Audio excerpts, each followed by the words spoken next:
the In Between Fantasy Football Podcast, Season 4. Let's go, baby.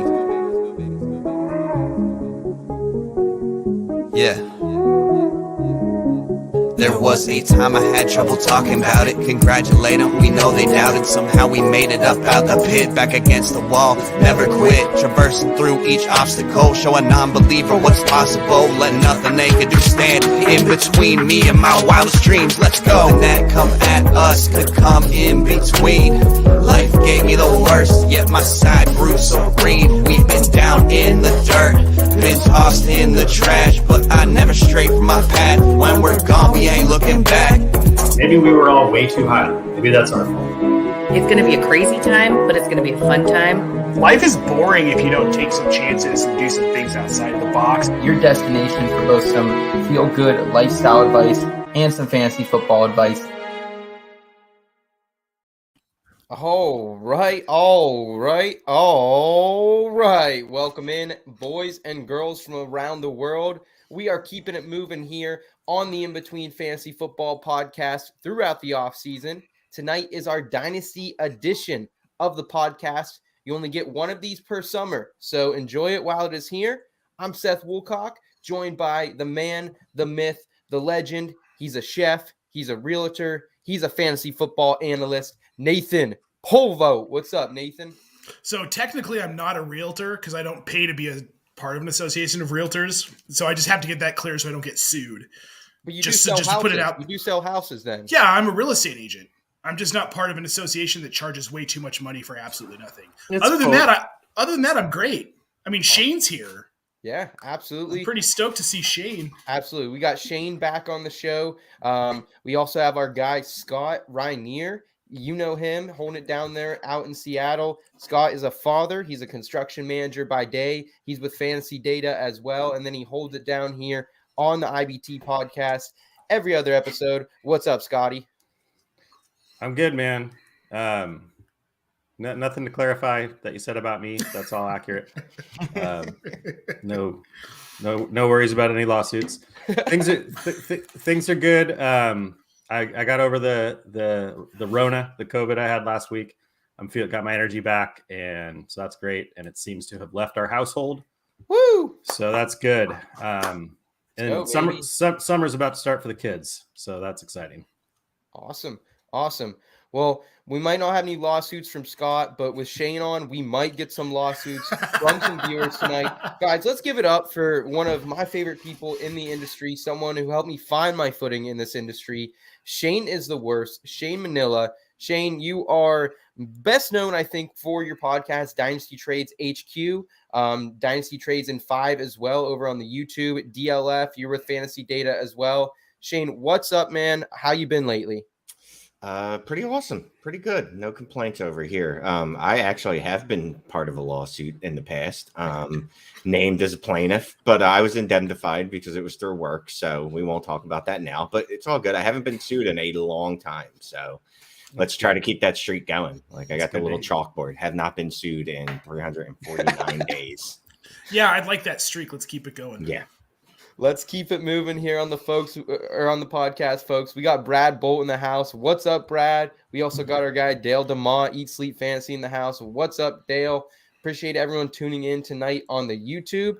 Guys, we are absolutely jam-packed loaded tonight on the pod. We're going to talk a little dynasty strategies with Shane. He's going to grade some of the recent trades in some of our leagues, some listener trades as well that we got out there from the audience. And then we're going to take things our way. We're going to talk a little bit just about what's going on around the league, man. I mean, this really is the quiet time. There's not much noise in the NFL, but there is some things happening. So we want to start with Terry McLaurin, guys. It is holdout season for Terry Jet McLaurin. Shane, is this news to you at all? Do you think there's any news to this unhappiness with Terry wanting that new contract extension?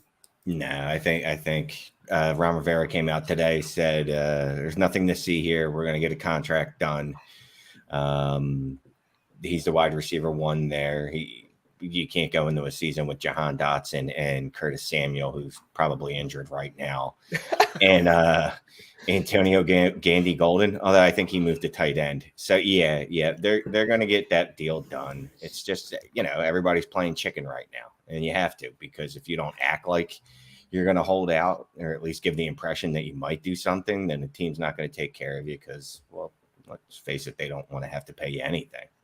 Yeah, and it's Washington, folks. We don't know what's going down there in Washington they got the new stadium issue going on right now. Don't want to go to Virginia. And then they got, the whole Dan Snyder issue as well. So just kind of a shit show for Washington. Nate, any thoughts on that? Or we also have Hunter Renfrow with the new extension as well here in the last couple of days. 2 years, $32 million. Kind of not the best deal, I don't think, for Hunter Renfrow. I think he could have got more. Look, dude, if I was a white guy playing wide receiver in the NFL and you offered me $16 million a season, I am taking that immediately because I am slow. I like it for Hunter Renfrow. I think people are overreacting to Devontae Adams landing in Vegas and how it's going to impact Renfrow. There's going to be plenty to go around here. And if I was Terry McLaurin and you just signed Carson Wentz to be my quarterback, I would hold out as well. I get it. Fair enough. Yeah, I like Carson Wentz for him because Carson Wentz he's gonna hyper target him. I think. Yeah, but we're talking like how many catchable balls. Well, that's a different thing. I mean, Wentz is the best quarterback he'll have had. That is true. Sad. That is true. It's sad, but it's true. Yeah. Like Alex Smith was decent at one point. That's I mean, Yeah. Well, okay. So let's move on from Terry McLaurin here. Scott, the only other, I think, relevant news here is Michael Thomas. He's not participating in mini camps right now. His ADP's been dropping on Underdog. I've been looking about every week. He's kind of in that ADP change that comes out. Are you guys concerned at all with Michael Thomas? Because I'm staying as far away from him as I can. I actually just moved him in a couple Dynasty leagues within the last couple weeks. Scott, are you concerned as well? Yeah, I mean, I'm concerned. I don't know how you wouldn't be concerned. I mean, there's multiple things going on here. There's this weird injury that he waited to have surgery on, and it was just, I mean, it's hard to put your finger on exactly what's going on. Plus, there's just this bad blood between him and the Saints, and so I'd be lying if I said I knew what was going to happen or think I know what's going to happen. But it's just too many red flags for me to if I don't to actively go after him. If I have him, yeah, I'm probably trying to move him, but I don't think it's the right time to try and move him. I think you wait until there's some sort of news that he's maybe playing, or maybe some trade rumors start to spike again, and then you try and move him with that hype. But it's just kind of an ugly situation there for him. Shane, any thoughts on Michael Thomas here? I mean, we've been through this, ring around the rosy for the past 2 seasons now? Yeah, I did that last year where I was like, no, you got to buy Michael Thomas because he's Michael Thomas, and it's going to come back and it's going to be fine. Yeah, I'm not. Yeah, exactly. Slant Boy is a no-go for me. If someone wants to throw him in on a trade, fine. I'm not actively pursuing him in any way whatsoever. No, I'm out. Yeah, agreed here, guys. I'm excited. I'm excited for what's to come down the road here in the fantasy football season. It's kind of a dull time right now. We got a little bit of news here in the last couple of weeks, but we'll see how it shakes out. But before then, let's go ahead and jump into our first segment of the night where we talk about dynasty strategies that we prefer in Headline Hijinks.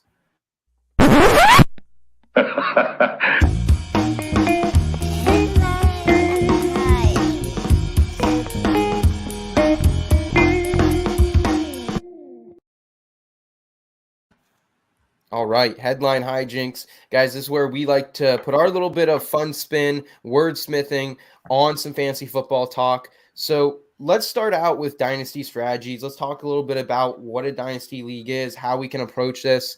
I think everyone probably knows what dynasty fantasy football is at this point. If you don't, please go read a definition because I'm not going to go over it for you here. But we don't talk a lot about it on the podcast. We don't talk a lot about it because we are a mainly redraft focused podcast. But every single season, this format is getting more and more popular. Shane, what would you say your ratio is to leagues you play in that are dynasty centric versus redraft at this point in your life? Oh, okay. So it's let's see, there's the Dynasty, and then there's the charity leagues. So there's like 5 of those. Yeah, so it's like a 45-5 ratio. Um, and the only recurring redraft leagues they're charity leagues. Like honestly, I'm just in charity leagues. Yeah. Obviously the Scott Fish Bowl, not obviously, I make it into the Scott Fish Bowl, so that's awesome. Obviously, I'm not going to be like, oh, this would be just redraft. I'm not playing this. Yeah. And just for purposes of charity leagues, like just redraft works better. So yeah, that's only ones I play in are charity. But that's fine because it gives me enough that I need to look into it enough because I still want to win. Yeah. So lets me look at the smaller view a little more than just the big sized thousand foot view. And what is it about Dynasty fantasy football that's really turned you on over the years? I mean, so I'm old, right? I'm the same age as Nate-ish. So Madden started with our generation, right? Yes. And first we played the game like it was like, oh, this is cool. I get to play football, right? Like we had Tecmo Bowl and stuff like that. Mm-hmm. But then you had Madden that took it to the next level and it was like, hey, you want to trade some stuff? Like, all right, that seems cool. You want to sign players? Oh, okay. Yeah. It's just that. It's the strategy of it, right? There's the ever eternal hope. You can have a bad season, but you can go, all right, well, as long as I'm not totally bad at this, I can spin this and make this a good thing. Even though it's a bad season, I can make this productive. As opposed to redraft, you're 2-6. You're like, I am not setting lineups anymore. Right. I mean, not that I would do that, but I have. I'm not going to set the lineup. What do I care about this team? Like, there's nothing. There's no reason. There's no commitment. It's literally like dating. Well, it's like being married without kids, right? There's a little bit of commitment, but you can still get away. Dynasty is like being married with children. Like you're like, oh, okay, so there's actual like consequences to this divorce. I see. I think you had it right when you compared it to dating the first time, as opposed to being married. It's like, but Dynasty, just the strategy of it, it's ever evolving. You know what I mean? And sure, redraft is too, except that I could probably use the same strategy I used 5 years ago in redraft and be okay. Dynasty is always evolving and you're always looking for that next edge, which is, and you're always trying to win at the margin. So if you're someone like me that has OCD, which seems to be most of the community, it feeds that and you love it. Like I said, just the constant motion of it. There's always something going on, even in June, July, it's the dead season. I can go, you know what? Let me look at my rosters and see if anybody wants to make some moves with me, or like, you know what? Maybe for fun this summer, I'll just download all my rosters on a spreadsheet and look at every wide receiver that's over the age of 28 or 29 and go, all right, I need to trade every one of these guys and let me see if I can get it done. So just stuff like that. Absolutely. Well, I appreciate that, man. The other part I think about Dynasty leagues that really intrigues people is there really are so many ways to approach a startup draft in this format. We're going to talk about a couple of those right now. Scott, I want to start with you, man. You've been playing Dynasty for the last couple of years now. What is your go-to favorite Dynasty startup strategy here, man? Well, I'll be honest. I don't really have a go-to strategy. So my story is basically last off season, I did my first ever startups. So I'm pretty new to Dynasty. I'm in like 5 Dynasty leagues, and I think last year I was in 10 redraft. Again, most of those are charity. And I have two like 10 plus year old home leagues with 2 different sets of friends, and those are redraft. So, and I mean, your home league's always going to be up there in your priority, regardless of what it is. But with Dynasty, I mean, I absolutely love the OCD nature of it and the year round nature of it. I loved when the season was over. It wasn't over. You know what I mean? Like the Super Bowl happened, but the season wasn't over. That was when I just dug into like, all right, let's sift through what just happened and see what we can figure out.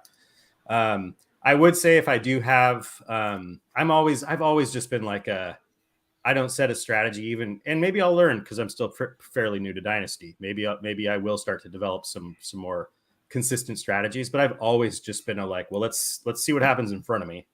and then let's figure it out from there. But I will say the one thing that probably still holds over with me in any draft in any format is I want my little headline hijinks is one stud running back or I send it back. I just am still in a mode where if I don't leave a draft with at least one just, stud level running back, like I get antsy and nervous. I get butterflies. I get the bad butterflies in my stomach. I'm like, oh crap, I don't have a stud running back. So you don't like zero RB then? Is that fair to say, Scott? I've never, here's the deal with zero RB. I've never tried it. I don't necessarily think it's a bad strategy. But I've never tried it. And if I did, I would be nervous and I would need results to play out to alleviate that nervousness. And again, I'll probably adjust from that. I've gotten better over the years about not necessarily having to have 10,000 running backs on my bench. But that would probably be the only thing that's super consistent. So you do zero RB because you have one stud running back and then a bunch of dudes. Is that kind of your running back strategy? Yeah, for the most part, especially recently. I guess anchor RB, all the different terms that are out there right now. Yeah. Like the better RB one I have, the more I then just nowadays, like the last 2-3 years, the more I just churn on wide receivers and good value tight ends, and then I'm much more comfortable with my RB2 being more of a a little bit more of a crapshoot. And kind of building off that, Scott, a little bit, I'll say my favorite strategy that I've kind of started to approach is more of that anchor RB. All the leagues that I've won in the last couple of years, Dynasty, have gone with that type of strategy. A couple of years ago was, taking Jonathan Taylor in the second or third round of a startup his rookie season before the big explosion. Another league I recently just won, only guy I had on there was DeAndre Swift. And, I think the thing you can kind of find is there's always going to be an RB that's going to get hot late in the season. I mean, I thought Devin Singletary was just a roster clogger all last year, and then he got hot at the end of the year. He was till he wasn't. Yeah, exactly. Sony Michel, same type of thing. Rashad Penny, like those guys were league winners last year, and I think we'll continue to see that as the RB position continues to get watered down a little more each and every season with the amount of injuries that pile up. So I don't mind taking an RB in my first 3 picks, and then after that, like just kind of throwing it to the side, because a lot of the times you look back at those RBs that you took early on in a couple years, and it looks atrocious. I'm finishing up a league this year. We're in our 5th and final season, and looked back at the draft. I took Todd Gurley with the first overall pick of this Dynasty draft back in the day, and Le'Veon Bell was the second overall pick in this. And it's just like, wow, sweet Jesus. Well, yeah, and at the same time, one aspect that has changed that for me too, I'll admit, is Superflex. That's also something I hadn't done too much of until the last few years. Yeah, that has changed. I think my second startup last year in the Moose leagues, I went quarterback, and then I went AJ Brown, CeeDee Lamb. So that whole thing I just said about always taking a stud RB, I guess that's not actually true. But Superflex changes that for me. No, so that gets into mine. I'm QB over everything. Like I'm to the point now, and this is something that I've started doing the last 2 off seasons, where I'm going, all right, I'm going to trade you my second and my third round pick, and I want your first rounder. Now it's got to be in a very distinct area, like 101 through 106, because I want one of the top 5 quarterbacks. Like, so what I want to do is have 2 stud quarterbacks. I will figure out everything else, like no problem. Unfortunately last year, one of the things that I did do is I probably went a little risky with it and said, well, Trevor Lawrence is going to be a stud. Yeah. Okay. Maybe a little safer version of that. Just making sure I get like Lamar and Kyler, like Josh and Justin, you know what I mean? Because then honestly, I'm starting out with such an advantage that I can survive not having a second and a third round pick, especially when it's going to be a wide receiver in that range. That's going to be, I don't want to say replaceable, but they're very much similar. There's wide receivers that I can get, they're very much the same. I generally don't even look at running backs and startups until I don't even know, unless one's screaming value at me in like the 5th round. Like I generally am that guy that's always like, yeah, I can wait another round. Yeah, I can wait another round. I do that too, Shane, where I'm like, okay, I'm going to wait on a running back here. But I think for me, like, okay, Monica Geller from Friends famously said, I'm breezy. That's what I kind of go into every draft that way. Whether it's a rookie draft, it's a startup draft, it's redraft, doesn't matter, because scoring settings matter and it's going to change how you draft. And league mates matter. And depending on, like, okay, so my home league, I know that there are 4 or 5 people who are going to take a defense and a kicker in the first 10 rounds. So I can I know that there's going to be more added value in some of those later rounds because people are making silly picks because they don't do the same things that we do. This is the only league they play in.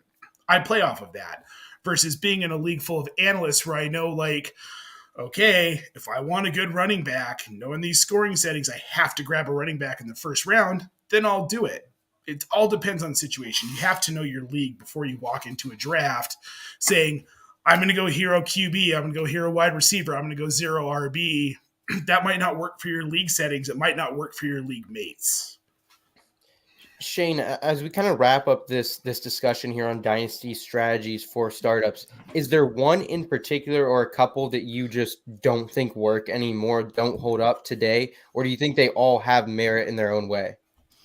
I mean, no, you shouldn't be drafting running backs early. I don't care. Like every time I'm in a draft and someone drafts Jonathan Taylor at 104, I'm like, all right, well, sucks to be you. And look, they might get a season, and Jonathan Taylor just replace his name with anyone else, to be quite honest with you, any running back, right? And then they go running back in the second round, and I'm like, oh, you don't like winning ever, okay? And you want like as short of a lifespan in this league as possible. Like you're just creating this hole that you're never going to get out of. Like you might be productive in year 1, and like you'll love it. Year 2, you're going to be a little worse. Year 3, you're looking to sell these running backs. And guess what? Most of those people that are in the league are like me. And they go, that running back's 26 years old, dude. I'm not touching that with a 10-foot ball. I'll give you a second rounder. And you're like, but he was RB 15 last year. And you'll be like, yeah, I'll give you a second rounder. So I'm just like, honestly, running backs I stay away from them. I gotta be honest. So that whole spiel was pretty funny for me because my very first startup was last year. My very first pick was the 105, and my very first pick was Jonathan Taylor. I get it. Hey, you said 104. I did it at the 105, so I'm good. I completely get it too, right? Because you're like, dude, like let me look. I'm still learning. That's the thing. Is like, and super, like I said, Superflex changes it for me. Like I've done one QB my entire fantasy career until the last few years, so it's completely different.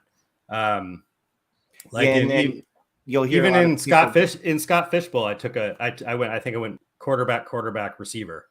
So like I said, my shift is happening, but historically, it's just funny that your strategy is never a running back.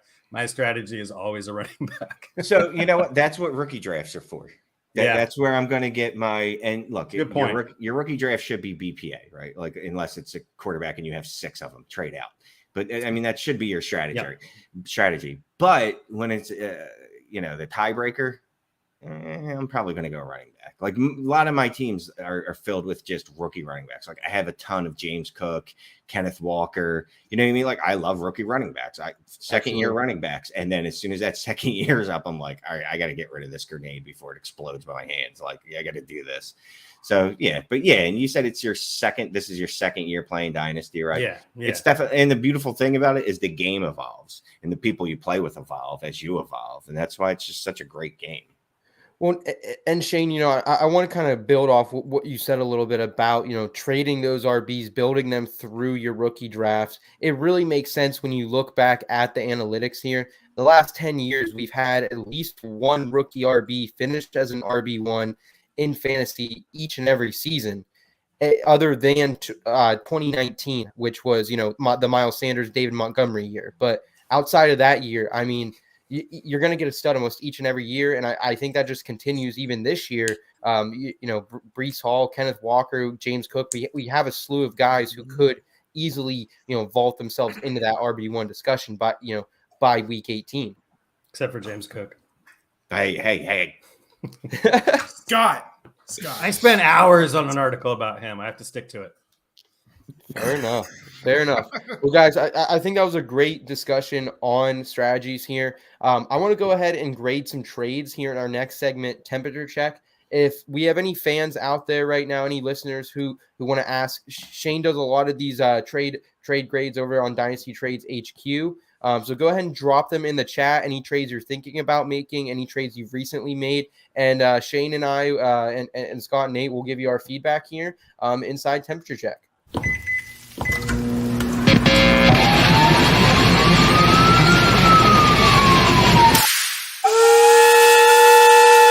Temperature check. That's really spicy. Holy All right, Shane, so temperature check, how this works for us. We have a scale just like a steak, rare, medium, and well. Rare is bad in this point. Medium is an okay, solid trade. And then well, that's going to be a good trade that you like. So I just got to cut you off real quick, Seth, though, because as someone that eats well done steak, we need to reverse that. As someone that eats well done steak, and I've been yelled at repeatedly every time I've ever done it and go to like a steakhouse. People are like, "What are you doing? Like that's not how you eat steak. You're supposed to get it like just bloody raw, so like you can just taste the cow's like feelings." So that should be reversed. Okay, we'll work on that moving forward. This isn't the first time he's been told. Yeah, we've talked. Maybe we can go back to Nate does a pepper scale in one of his columns, so maybe we can do something like that. That might be a little more fitting. Okay, first one I want to bring up here, one that I actually made in a trade that I think a couple of us here on the podcast are in this. It's called the Hard Hogs League. A bunch of Australian gentlemen in that one. I'm coming off a championship in that one, and that is one that I just really don't have any RBs. DeAndre Swift, Devin Singletary, those are the only guys I have on the team who are worth a damn at that position. I straight up traded Michael Thomas for Zeke, and I know Zeke's kind of in the downhill of his career here, but it was just one of those things. I just kind of needed a Band-Aid at the RB2 position for the next year. Michael Thomas was kind of scaring the shit out of me. I had a suitor for it. Shane, what's your grade on this one, man? I'm going to give you a well, which is funny because I just trashed. Good. That's right. I just trashed running backs. But in this particular case, another thing I like is elderly running backs that I can get for wide receivers that can't walk anymore. So or don't play. I'll take the guy that's going to be at worst a running back 2. For the guy that I don't know if he even exists anymore. Does he have an ankle left? No. I don't think he does. No. He might not even be like real anymore. It might be like has anyone seen him? It's like the Avril Lavigne thing, I wonder how long it is until it becomes commonplace that when we say Mike Thomas, it's the Cincinnati receiver instead of the Saints Finally. He's been waiting. Michael Thomas was actually Randy Moss coming back in disguise because it's such a generic name. Michael Thomas. Yeah. Oh, man, he was never real. He was never real. He was real. Did his ankle ever exist? He was real that one year. He was certainly real. Slant boy, baby. Slant boy. Slant boy. Nate, I think you would trade for Shane to put in as well. Yeah, so this was a pretty good one I made. I was actually pretty proud of it. This is way too small for me to read. Seth, can you read it off for me? My computer is acting up, folks. Scott, you got that? You got that one? Which one is it? The second one? The photo. Oh, the photo. Hold on. I got it. Hold on. I got it. Okay, so I got Travis Kelce, Joe Mixon, and a 2022 first. I sent Travis Kelce, Joe Mixon, 2022 first, which turned into Chris Olave, for Jonathan Taylor, Rondale Moore, and a 2022 second. Which side did you get? The Jonathan Taylor side. Oh, no. No, really. Shane, what do you got for us here, man? I'm going to give it medium. Like, getting John Taylor is very good, but like I'm getting Joe Mixon and Travis Kelce on the other side. I'm getting the top 2 tight end, and Joe Mixon is probably going to be within spitting distance of Jonathan Taylor scoring wise. If it was a 2023 first, although you gave up a 2022 first, so you didn't give up a bad first. You gave up Chris Olave, like whatever. I mean, it's not like I can trash. I'm not going to trash it. Like I get you got the stud running back, right? You got the best asset out of the field. To me, that's the price you have to pay to get Jonathan Taylor. Right. You know what I mean? Yeah. That's not like a significant like hamstringing overpay for Jonathan Taylor. You know, no, you traded all old guys except for Chris Olave, or you didn't even know who it was going to be, but it doesn't matter. It was the 107. It was a low draft pick in a bad draft class. So you traded a couple old guys, and you got a stud running back. If like Scott said, if things go bad for you, you can flip Jonathan Taylor in season and probably get back a better package than you just gave up. So you know what? I'm going to go ahead and give this a well. I like it. The more I look at it. I have one qualifying question. What did the 22 second turn into? Who did it? That is a very good question. Can I get back to you on that in a minute? Sure, of course. You don't have every single roster memorized? Just say Rashad White. Just say I'm in like, dude, if you say Rashad White, I'm giving you a well. It was not Rashad White. I hate Rashad White. Me too, Seth. Me too. Greater than sign James Cook. What? Scott, what's one of the recent trades here that you want Shane to break down for you? Okay, let's see. Where is it? So this one was a little bit lateral, but this one was offered to me, and it's a contending team. So I gave up CeeDee Lamb and a 23 first, which will likely be late, for Justin Jefferson. So this is what we talk about on Dynasty Trades in 5 a lot, is process trades where you tear down from a position and get a pick back, right? But usually you're doing it based off false pretenses, like the valuation, like the difference between CeeDee Lamb and T. Higgins. Like the perception was, wow, this golf is wide. And you're like, yeah, sure. Give me a 23 first with T. Higgins and you can have CeeDee Lamb. Justin Jefferson is not that. He's way above CeeDee Lamb. I don't care if CeeDee Lamb is the wide receiver 3 in Dynasty or not. That's a pretty wide divide, to be quite honest with you. I like the Justin Jefferson side. I like it even more if it's smaller starting lineups, like if it's 9-10, because then, obviously it's more important to have the best players, period, as opposed to the depth. So I like it. I'm giving it well. Man, I'm going too easy today. Nate, yeah. I got to change yours back to good. It's fine, Shane. It's fine. All right, Shane, here's one recently from one of my Dynasty leagues. I was not involved with this, but I thought this was kind of an interesting one. Saquon Barkley. I mean, a lot of talk right now. He's definitely moving up boards a little bit as the season approaches. People are kind of getting their sweat on for him again. Saquon, the 210, the 310 for the 102, the 305, and the 308. So a lot of picks just thrown at you there.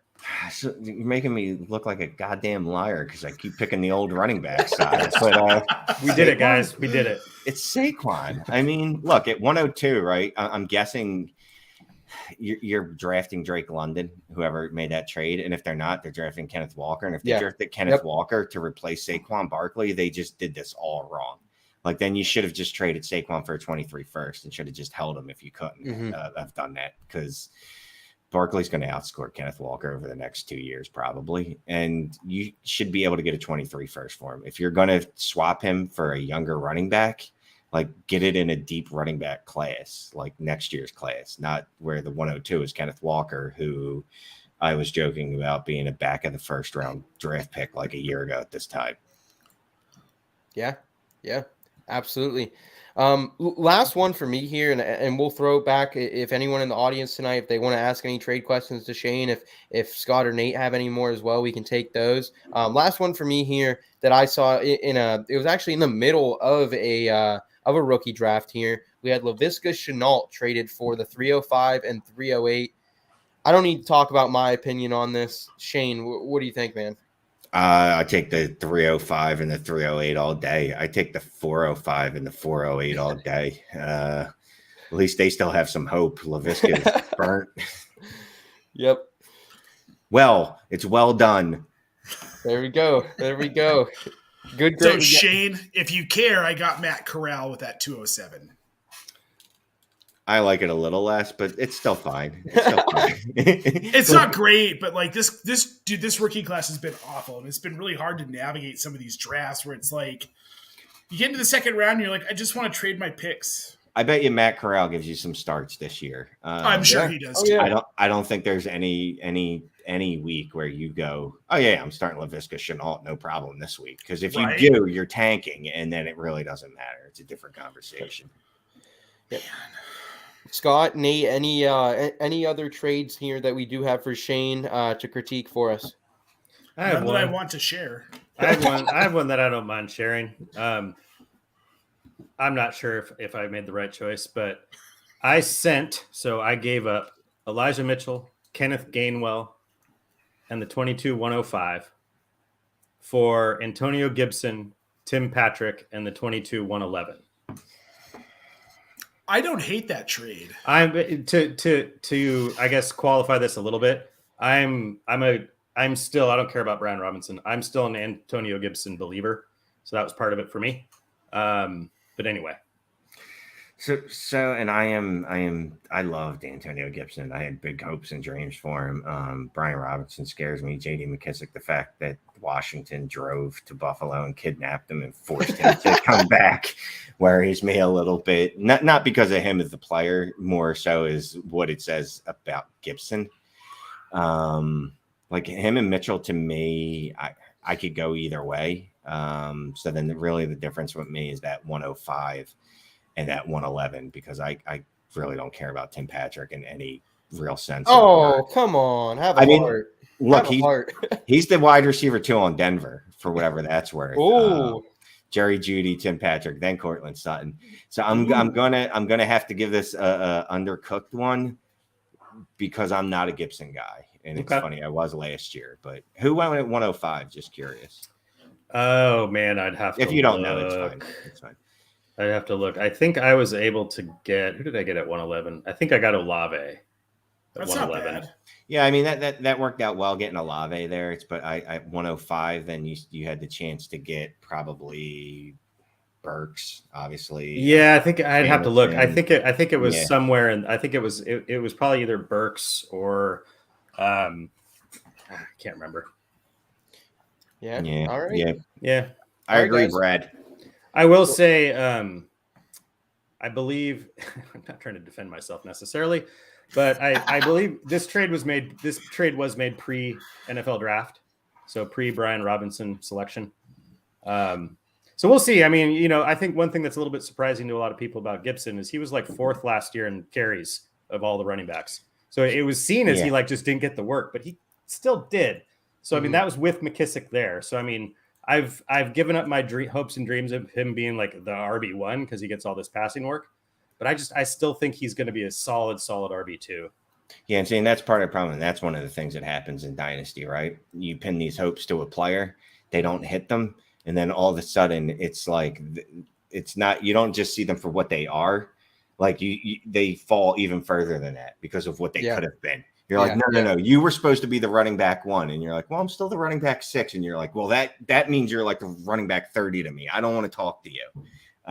So that's definitely something that happens to me. Well, and the particular person I was trading with, he's with IBT, Joseph. He's a savvy Dynasty, Very savvy. and savvy trader. So I think he got exactly what he wanted in a couple of young running backs. But you know what? I don't care that much.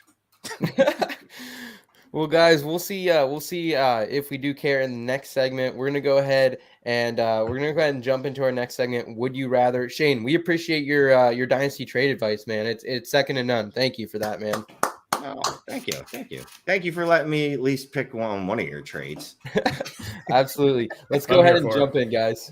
Risky business, so that fair say.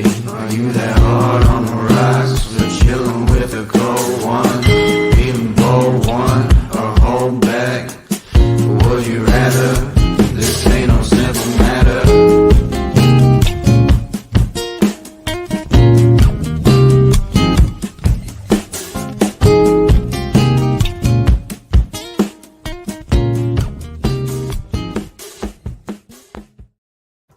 All right. So one more time out there for anyone new listening, if you're enjoying the content, we greatly appreciate you tuning in tonight. Easiest way to support us here at In Between Media is to give us a subscribe on YouTube. Hit that like button as well. That is really the easiest way. If you're listening to the audio version that comes out tomorrow, if you can subscribe on iTunes, Spotify, wherever you're listening to the podcast, we greatly, greatly appreciate it. That number keeps climbing up, guys, and we couldn't be more appreciative of it.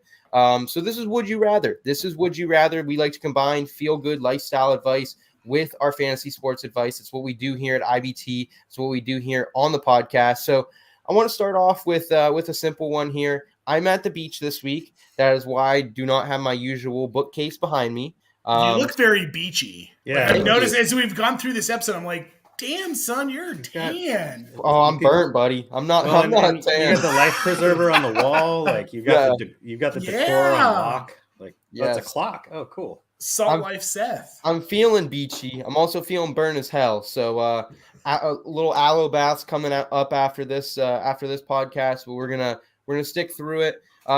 Guys, first, would you rather question?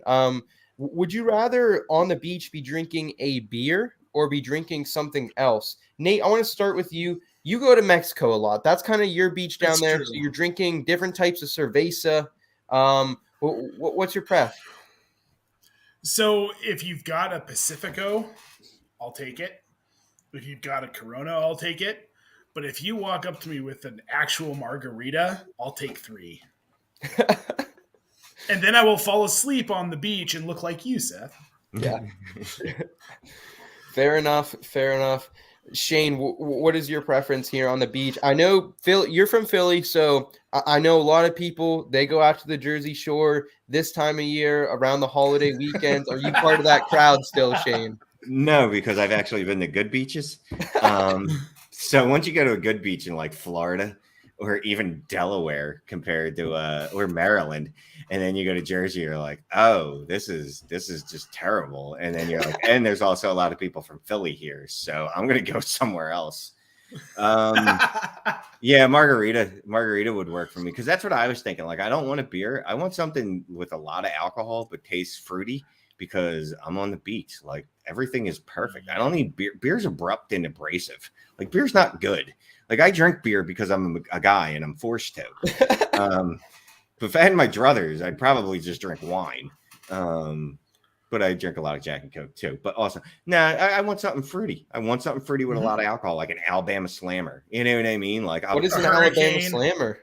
It's every place you go has their own version of it. So it's usually like Southern Comfort and some kind of fruits and some other stuff, and you get hammered.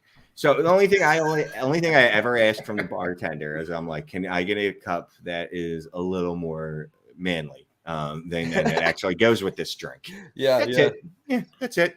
And then I drink my little foo-foo drink, and I'm happy with it because it tastes good. Fair enough. I respect it. Scott, I know you do not drink, but... No, but I'm the only one that's going to answer beer, and I mean ginger beer. Yeah. So this is what I'm drinking right now. It's Bundaberg. It's actually from Australia. So what's up, Brad? And Bundaberg folks, I know you're probably watching. We'd love a sponsorship. Yes, sir. From your wonderful ginger beer company. No, I mean, yeah, I don't drink alcohol anymore, but I actually agree, something, I mean, there's not as many options for a fruity foofy drink with on the non-alcoholic side, but something like that, like, I don't know, like a random answer would be like horchata, like a nice cold horchata. Ooh. Or like I love that poll. Or like a Thai iced tea, that type of thing. Something with some caffeine would be great for me because that's my now last remaining drug I ingest. I will say real quick, Shane mentioned Southern Comfort. We all, I think maybe we don't, but we all have an alcohol that we had a bad experience with when we were in our younger days, and you can't even stomach the smell of it anymore. Mine involved Southern Comfort. Mine too. And playing a doubleheader in a summer league game, still drunk. Ooh. Southern Comfort is I can't even really think about it. It's that bad. It was that bad. Soko's no joke. It wasn't Soko's fault. It was my fault. But still. Well, I mean, it was partially Soko's fault, though. It's never the alcohol's fault because if it's in moderation, it's fine. Yeah. It's always like That's it's a like, fair point, yeah, Shane. I'm gonna slam this alcoholic beverage that is like 15 Well, times. but don't name it Comfort.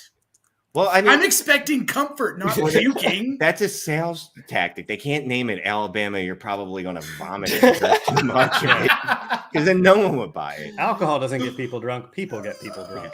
Yeah. Scott, I do have to ask too. You Sure. often have ginger beers on this show. Do you I have a do. stockpile of those at your house normally? Not really. So, like my wife still has cocktails and she prefers the ciders these days as opposed to the beers.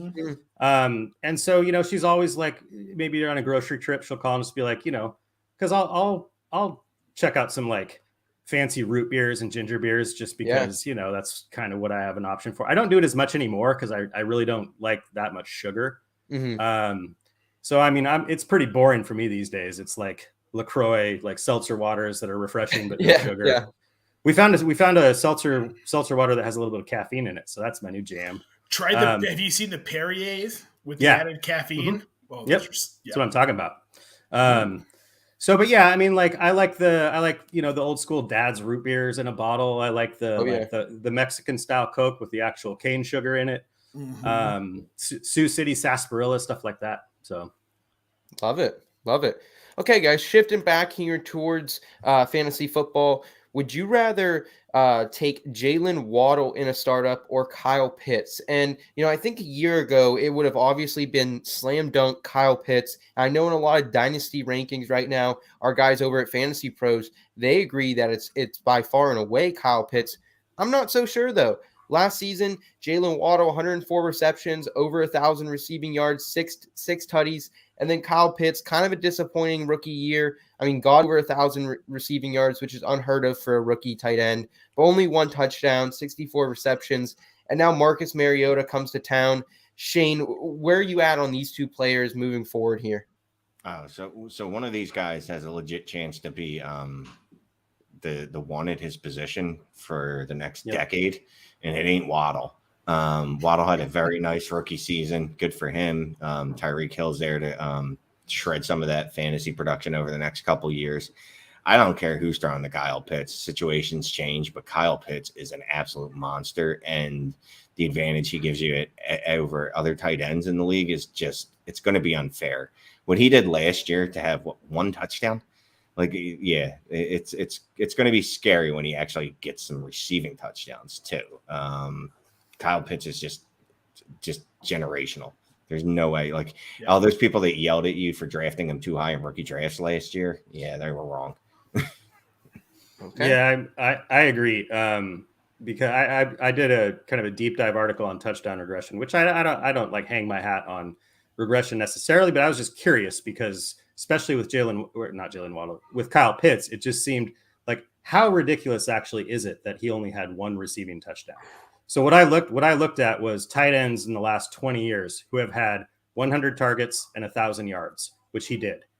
And he was, as far as touchdown percentage, touchdowns per targets, he was at the bottom of that list by leaps and bounds. Like it's a regression that's coming. It's positive regression that is going to come.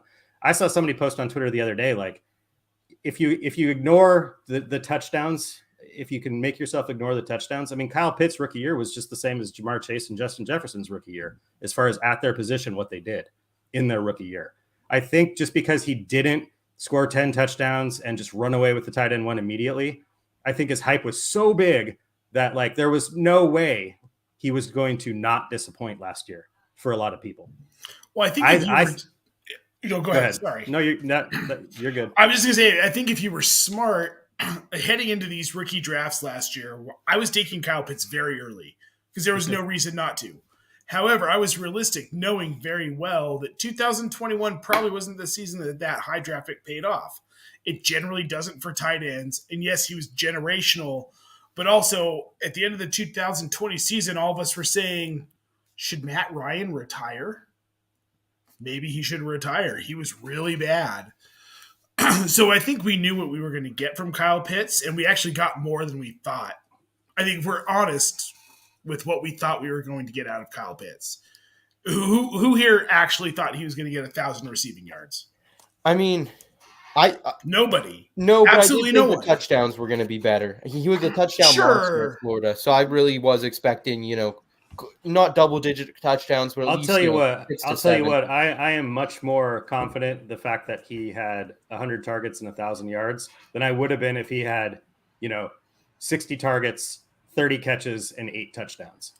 Like the touchdowns is the least sticky for me. As far as him being a value over the next decade, like Shane was saying, that's what I wanted to see. I wanted to see him basically be used like a team's wide receiver one, which he was. Mm-hmm. Yep. And that'll continue with Mariota. I don't know why people are shitting on Mariota so much. It drives me nuts. Was Matt Ryan good? No, like Matt Ryan wasn't good. All of a sudden, Matt Ryan. Well, no, that team is seen was as bad. he was good. Yeah. Bad offensive line there in Atlanta. Poor weapons after Calvin Ridley, disappeared for the year as well. So I don't think it gets a lot better for Atlanta, I guess. That's why I do struggle a little bit. I think there is some upside with Desmond Ridder. Shane, do you like Ridder at all? Just out of curiosity? Meh. I don't expect anything long-term from him. Okay. I mean, I'll say this. If he gets on the field, then that means he's better than Mariota, so I'm fine with it. You know what I mean? Like, and if Mariota's good and he somehow finds a way to stay on the field, whatever. It's just I don't care who the quarterback is tied to them. Like, elite players are elite. If he was if he's a marginal Dalton Schultz type of tight end, then I'd be concerned that Marcus Mariota is his quarterback. You know what I mean? If that were the situation. Kyle Pitts, like I could be his quarterback, and I think the guy's probably going to be really good. Fair enough. So I got suspended for smoking on the field, but still. Nah. Couple darts never hurt anyone. Yeah. Moving forward here, back to the lifestyle, guys. Seen a lot of nice houses. I'm down here in Sandbridge, Virginia. Lot of nice houses, man. A lot of rooftop decks. A lot of houses which I imagine have like some of those home theaters in them as well. So I've always wanted both of those in my house if I ever became wealthy, a rooftop deck or a home theater. Nate, what would you rather pick, a rooftop deck or a home theater in your home? So you love movies too. You guys do a lot of movies. We do. We love movies, but we have a home theater, kind of, that we never use. However, a rooftop deck, I'm probably going to use for the entirety of the summer. I'm going to go rooftop deck. Realistically, we'll use it more. I think that's true for most people. Yeah. Shane? Yeah, not even close. And I love movies too, but a rooftop deck, man. Look, you're outside without having to actually deal with other people, which is the worst part of the outside. So, yeah. Look, you can smoke your darts up there too, Shane. Exactly. Like, and literally, you can put a TV out there and watch movies on your rooftop deck. Exactly. Like you're outside, but not. You know what I mean? It's just it's perfect. Like a movie theater in the house. That's great. Nice. Except I just, I can lay on the sofa and watch a movie on my like 50-inch TV. That's fine. That's good enough. Right. Give me the rooftop deck. Yeah, here's my deal. I'm probably more on the rooftop deck side in this one than I was on the pit side in the other one. Just because and I'm in Seattle, so that might be surprising because according to people that don't live in Seattle, it's sunny for one day out of the year, which isn't true. The summers here are majestically beautiful, to be honest. But for me, I mean, I like movies and I like stuff too, but there's so many times nowadays where I'm just popping in my Bluetooth and watching stuff on my phone. You know what I mean? I'm just not sitting on the couch. Like we have a TV in our bedroom and we watch old reruns and stuff to fall asleep to and that kind of thing and documentaries and whatnot. But we don't really do the okay, let's all sit around and turn on the surround sound and watch this crazy. We just don't really do that anymore. Mm-hmm. So I would much rather have a rooftop deck. I love deck life. I love hanging out in the summer on a deck, barbecuing, just chilling with your friends, get a little propane fire pit, whatever you got to do. Absolutely. I'm 100% in agreement with you guys. It's unanimous. Final question for the evening. Shane, I'm gonna leave this one for you, man. Would you rather invest heavily in the 2022 draft class? I think from a normal point of view, most people coming into this draft class, we knew it wasn't the best draft class, but digging deeper on some of these prospects, we've kind of grown to like some. At least I have. Or would you rather invest heavily in this draft class or save your picks for 2023? You got Bijan Robinson coming out next year, Zach Evans, Jamar Gibbs, just in the RB class. And then you have Jackson Smith-Najib, Julian Fleming, just a lot of great guys coming out at the wide receiver RB position. It might be a loaded 2023 class. Yeah, I trashed the 2022 class up until the moment the draft started. And then, like the little homeless dog with no legs that you find on the corner, you learn to love it, right? Yeah. You're like, oh, this is great. But, then the next time I walk out there and there's a dog with 4 legs, I'm like, well, I'm taking that one instead. I'm just going to leave this no-legged dog out here. You can't chase me anyway. The 2023 class is going to be so good. I mean, plus in Superflex, most of us playing Superflex leagues, the quarterback class, more importantly, is going to be really good. Yeah, and the running back class is going to be really good. Mm-hmm. And you didn't even mention, well, there's a lot of players you didn't mention because you'd be here all night mentioning players like Keyshawn Boutte. It's just such a good class that it's one of those, look, there's going to be guys that decide to not turn pro because it happens every year. Mm-hmm. It's going to be fine. Like 4 of them could do it, and I'd still be like, yeah, I really like this class. 6 dudes could do it, and I'd be like, I'd still take the 23 class. 23 class, especially, it's not just that it's deeper in the first round. It's that the prospects are better at every level. Like Bijan Robinson is like next level. Like, you know what I mean? Like how we were talking about Saquon and JT. Like that's the type of level prospect we're looking at. And as much as I like Ken Walker and I liked Breece Hall a lot, and I like Breece Hall more that I looked at him, it's not Bijan Robinson. It's just such a great class. There's a reason that people are hoarding these picks and just refuse to give them up. Yeah, makes sense to me. Nate, Scott, do you guys digress at all with Shane here? I agree. I mean, I won't pretend to know as much about upcoming rookie classes, although that is something I'm trying to dig into. Is more rookie analysis and start to pay more attention to people like Shane and like the Debbie Royale and things like that. Just to the people that are watching all the college football and studying all these players. Not just the players that are coming out next year, but incoming freshmen. Watch them their whole career in college. So I'm going to start paying more attention to that because I think trying to analyze incoming rookies, I think it's fun. I think it's fun research to do. It's a whole nother layer added, like you said, I spend all season, looking at the statistics and analytics for all the NFL players. And then during that off season, it's nice to just kind of switch gears and look at some new names. Yeah, absolutely. But yeah, 23, I mean, it's been talked about all year that it's supposed to be a much better class than 22. Riding the tides, baby. Riding the tides.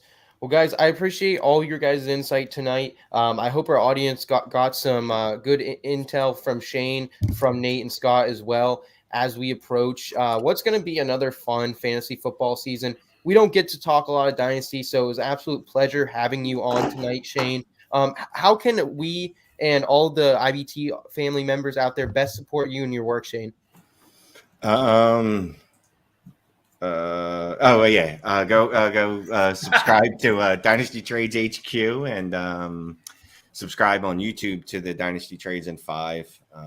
Channel's really grown a lot. It's pretty funny because I was really reluctant to start it, but Clay, who's the brains behind it, forced me to and lied to me and told me that it would only be 5 minutes a night. And next thing I know, it turned into 40-minute videos, but whatever. I love it. And then, read all my work at DLF and not enough at Fantasy Data. I'll admit, I got to share a little more. But when redraft season kicks in, because that's where I do my redraft stuff, I'll start kicking in more there. So if you want to support me, just check me out there. That's right. We work together. We do. I dropped Dynasty rookie ranks on Fantasy Data, and they actually got added to the consensus rankings on Razzball site. So that was nice. Yeah. Awesome. Well, check out Shane over there, guys. He's a great Twitter follower as well. If you haven't followed him yet, he's at Shane is the worst. Shane, we cannot thank you enough for coming on. Not just this time, but you've been, one of our marquee guests of our holiday streams. I'm sure we'll have you back here in the future. We will. Scott, Nate, anything for the good of the order, man? Shane is not the worst. He's actually the best. Yeah. So definitely go follow him. That's all. Absolutely. Well, guys, one more time, the easiest way to support us here at In Between Media, if you do like our content, is to hit that subscribe button on YouTube. You can check out the site as well. We're always here combining feel-good lifestyle advice with our fantasy sports advice. We will be back here in 2 weeks with a very special episode. We got Michael Stoyanov from Blossoms on. So make sure you check back in with us in 2 weeks. Until then, guys, keep it in between. Your destination for both some feel-good lifestyle advice and some fantasy football advice.